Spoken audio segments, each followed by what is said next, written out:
Sveicināti visiem! Šodien ir 29. decembris, un tas nozīmē, ka šodien mums vajag uzzināt mūsu konkursa uzvarētājus. Tātad mums šogad ir 89 cilvēki, kuri piedalījušies un ir izpildījuši visus nosacījumus, konkursa nosacījumus, kas tika mums rakstīti gan mājaslapā, gan Facebook lapā. Tātad mums ir 89 dalībnieki, un tagad mēs uzzināsim tos cilvēkus uzvārdus, kuri ir uzvarējuši mūsu konkursā. Tātad pirmais cilvēks mums būs numurs 10. Un 10. mums ir Sergejs Demidovs.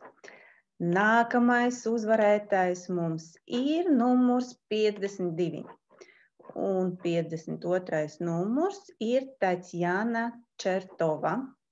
Un tad pēdējais cilvēks ir 44. Un 44 ir Julija Krivorot. Mēs apsveicam visus uzvarētājus, novēlam jums laimīgo jauno gadu, un lai tas jaunais gads jums nes tikai visu to labāko. Visu labu!